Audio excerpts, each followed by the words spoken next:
Actress Kangana Ranaut ने अपनी जुबानी हमले के बाद महाराष्ट्र सरकार से सीधे तौर पर पंगा ले लिया है। इसलिए शिवसेना नेता संजय राउत के साथ कंगना की जुबानी जंग बढ़ती ही जा रही है और शायद अब शिवसेना की तरफ से कंगना की मुश्किलें और बढ़ा दी जाएंगी। आपको बता दें, कंगना ने जिस तरह से सबकी पोल खोली है, उसके बाद उनकी जान को सीधे तौर पर खतरा आ गया है। इसलिए 7 सितंबर की सुबह केंद्र ने कंगना को वाई श्रेणी की सुरक्षा मुहैया कराई है और केंद्र का ये फैसला कईयों को रास नहीं आया है, जिसके बाद कल दोपहर को कंगना के मुंबई स्थित दफ्तर पर बीएमसी ने रेड डाली है। इस बात की जानकारी खुद कंगना ने सोशल मीडिया पर दी है। कंगना रनौत ने अपने ट्वीट में कहा है, बीएमसी के कुछ लोग उनके ऑफिस में जबरन घुस गए हैं और उनके दफ्तर को तोड़ने की तैयारी में हैं। कंगना अपने ट्वीट में लिखती हैं, ये मुंबई में मणिकर्णिका फिल्म्स का ऑफिस है, जिसे मैंने 15 साल मेहनत करके कमाया है। मेरी जिंदगी में एक ही सपना था, मैं जब भी फिल्म निर्माता बनूं, मेरा अपना खुद का ऑफिस हो, मगर लगता है ये सपना टूटने का वक्त आ गया है। आज वहां अचानक बीएमसी के कुछ लोग आए हैं। कंगना ने बीएमसी की इस रेड को बदले की कार्रवाई बताया है।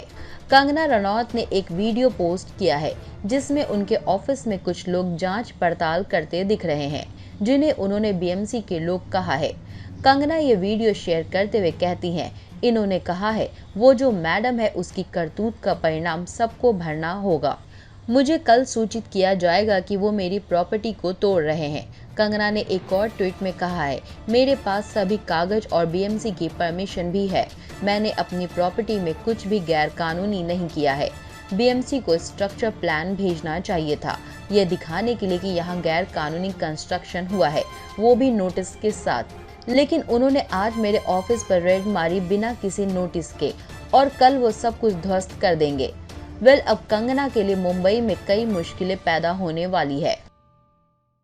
दिवंगत एक्टर सुशांत सिंह राजपूत के पिता के सिंह ने रिया चक्रवर्ती समेत 5 लोगों के खिलाफ एफआईआर दर्ज कराई है और इस एफआईआर में सुशांत के पिता ने कहा है कि रिया चक्रवर्ती ने उन्हें परिवार से दूर किया और आत्महत्या के लिए उकसाया है।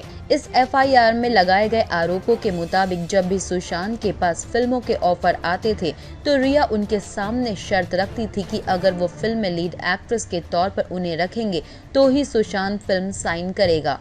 वहीं सुशांत केस में एक्ट्रेस कंगना रनौत भी बिना किसी डर के आगे आ रही हैं और एक एक करके सबको सामने ला रही हैं। इसके अलावा कंगना रनौत ने कई स्क्रीनशॉट शेयर किए हैं, जिसके साथ उन्होंने लिखा है कि रिया चक्रवर्ती गोल्ड डिगर है।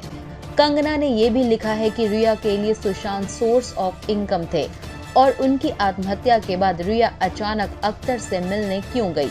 क्या रिया के पास उन्हें मारने का एक सही जवाब है? क्या माफिया ने रिया का इस्तेमाल किया है? क्या सुसाइड गैंग ने रिया को स्केपगोट यानी बलि का बकरा बना दिया है?